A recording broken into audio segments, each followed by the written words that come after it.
Привет, друзья! Привет! Близится День весеннего равноденствия и связанный с ним праздник Навруз-Байрам. Этот праздник всегда в нашей семье широко отмечался и праздновался.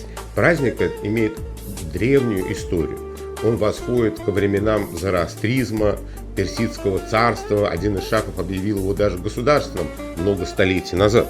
Династия Ахеменидов, и правила она 550-330 годы до нашей эры. Я такими познаниями не располагаю. Но в любом случае это Новый год. И принято отмечать его широко. И эта традиция дошла и до наших дней. А главным поверьем было в том, что чем больше явств, кушаний, выпечки на столе, тем более благодатным и богатым будет год.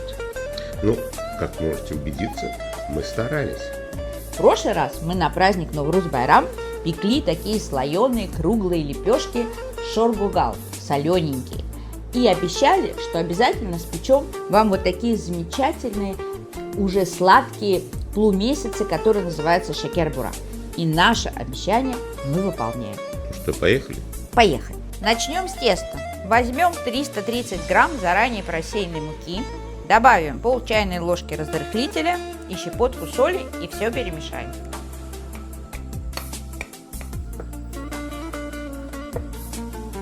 Натрем 150 грамм холодного сливочного масла в муку. Периодически обваливаем в муке сливочное масло, так оно легче натирается.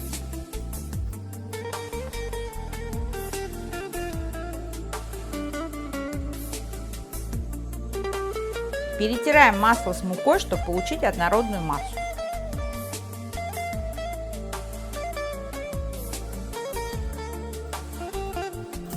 Делаем углубление в центре. Добавим 120 грамм сметаны и 1 желток. Замесим тесто. Сперва смешаем ложкой, потом будем работать руками.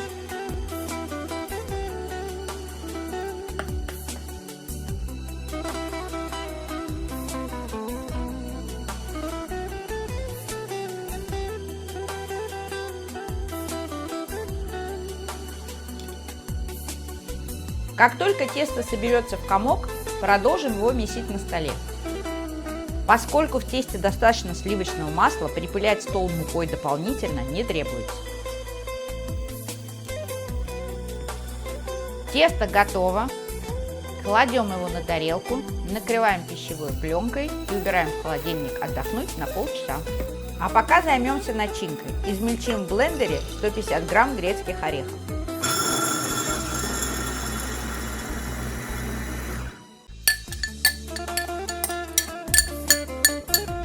Добавляем 100 грамм сахарного песка и пол чайной ложки молотого кардамона. Все перемешиваем.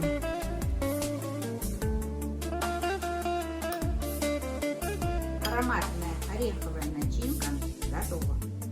Возвращаемся к тесту. Припыляем рабочую поверхность мукой и делим тесто на 12 частей.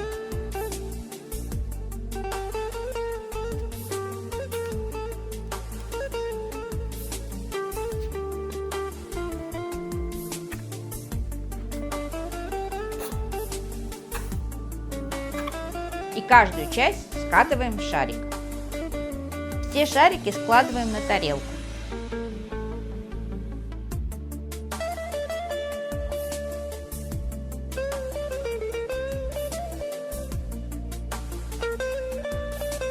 Накрываем полотенцем, чтобы тесто не заветривалось.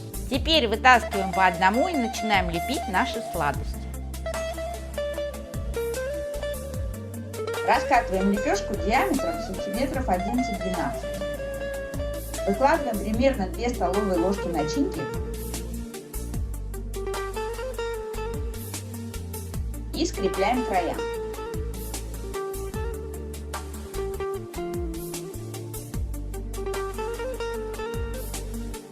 Теперь, придерживая пирожок в одной руке, двумя пальцами другой руки формируем вот такую косичку.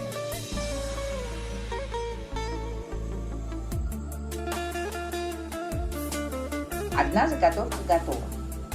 Точно так же поступаем с остальными. Раскатываем, выкладываем начинку,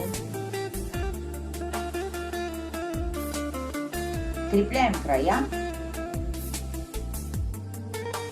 Формируем косичку по краю.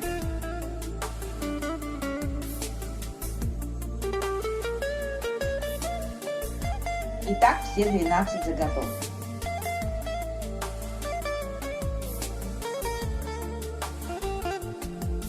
А сейчас самое интересное. С помощью щипцов создаем рисунок на поверхности. Самый традиционный рисунок – это елочка.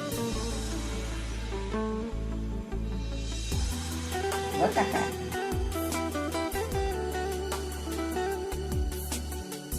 Но тут полный простор для вашей фантазии. Например, можно сделать рисунок в виде сеточки.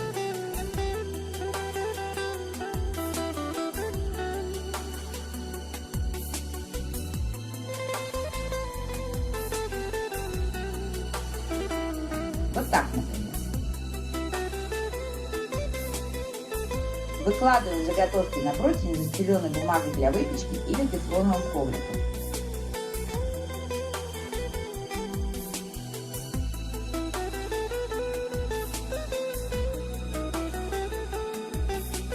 Отправляем их в духовку, разогретую до 180 градусов, на 20 минут.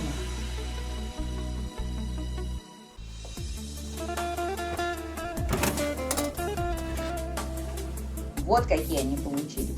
Они должны оставаться беленькими, и только снизу дно должно быть румяным. Переложим пирожки на решетку и дадим остыть. Разрежем и посмотрим, какие они внутри.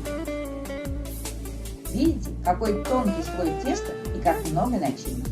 Ну-ка, отведай кусочек. И я попробую.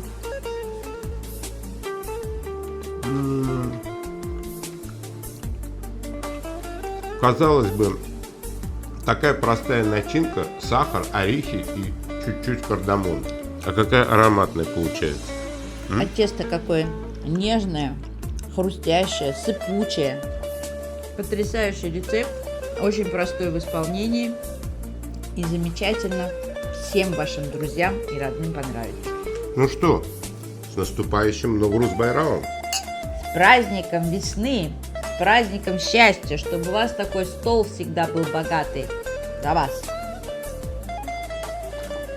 Ну что, и по традиции, подпишитесь на наш канал, оставляйте свои комментарии, делитесь своими рецептами, задавайте нам вопросы. А главное, друзья, никогда не бойтесь экспериментировать. Готовьте с нами, готовьте как мы, готовьте лучше нас. И угощайте в такой праздник своих дорогих и любимых фантастически вкусной едой. И не забывайте ставить лайки. До новых встреч! Пока!